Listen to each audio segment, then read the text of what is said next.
Enjoy. Give it up for Laura Deloy, ladies and gentlemen. Let her hear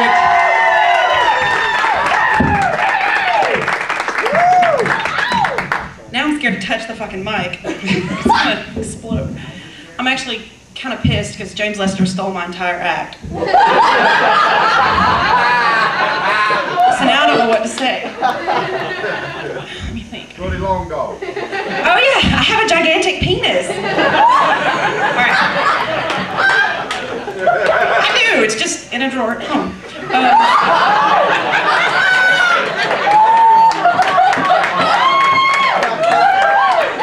Everybody's shocked, like I don't have like a 6-pack of vibrators at home. I'm smiling, aren't I? Shit. Alright. Let's talk about Britney Spears. Any of you know who Mr. Blackwell is?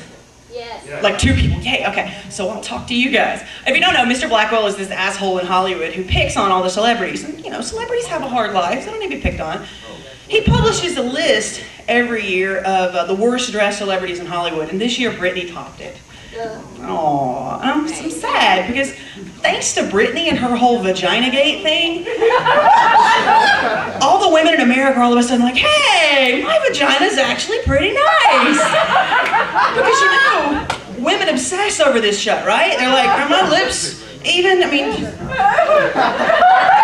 if you haven't done this, you should, it's fun. You just, in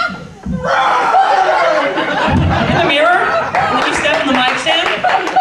But here's the tip, don't let your boyfriend or your husband or your parents catch you, because like my husband walked in on me doing it, I didn't get sex for a week. Every time I was like, hey baby, he would picture the roar, and he would just run.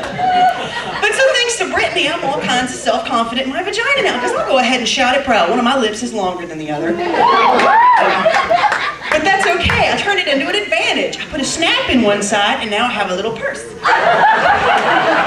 I keep like keys and gum and spare change in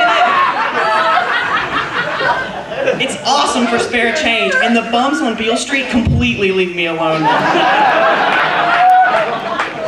So that's thanks to Britney. And everybody, and I think I'm the only one that appreciates her these days, and that makes me really sad. Everybody's like, Britney's lost her mind, and I'm like, have you ever met somebody from Louisiana? They're all fucking crazy.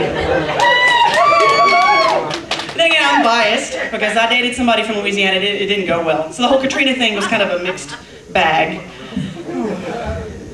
Alright. I'm a geek. I'm a huge, huge geek. And as I was trying to come up with things to write and to share with you people, my comedy mentor said, well, just write what you know.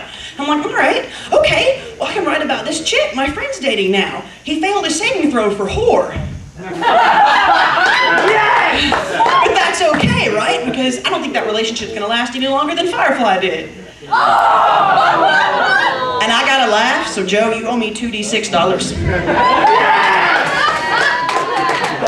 So yeah, I'm a geek. And you know how, but it has its advantages, because you know how some parents that got daughters kind of wish they had sons? Oh yeah. My parents don't wish that anymore, because my dad, I'm sure, can picture a son who's into comics and D&D, and he's like, he would never touch a woman. So he had a daughter, and I have.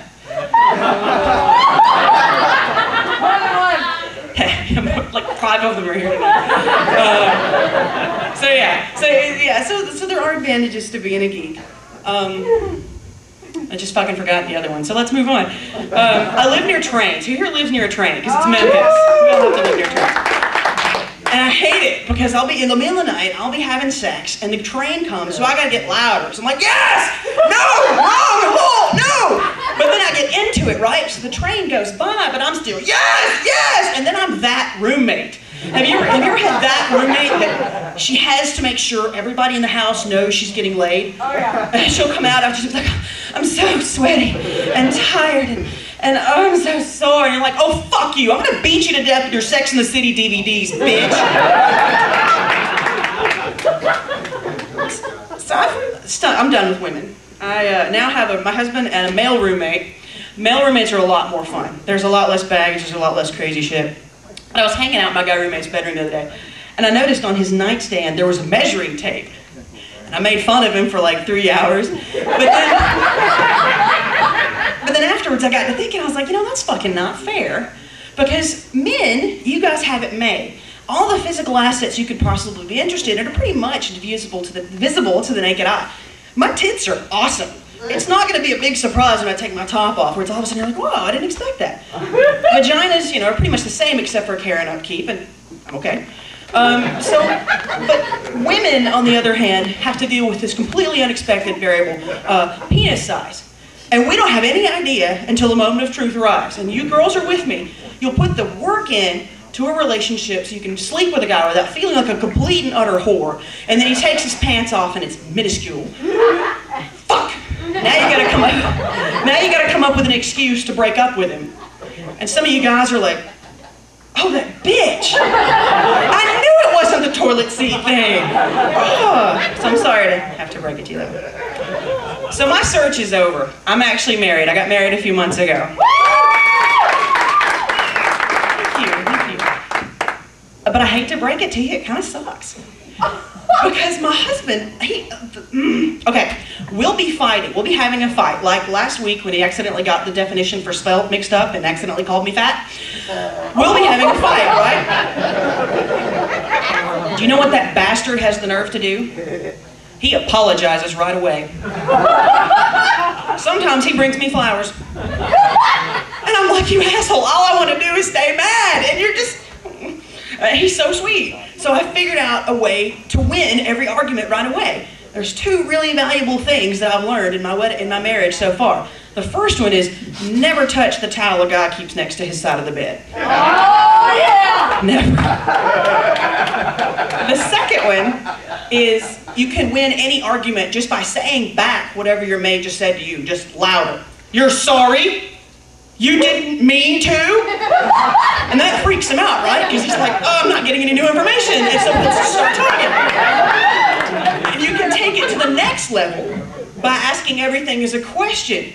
You don't understand why I'm mad? Then he'll be in a blind panic and he'll be confessing to shit that you didn't even think ever. So my husband figured that out. Because he's craftier than I am, and this is something I have to remember. So we were in a fight, and I was winning, I swear to God I was winning. And I was like, you think I should calm down? And he trumped me, he just went, roar!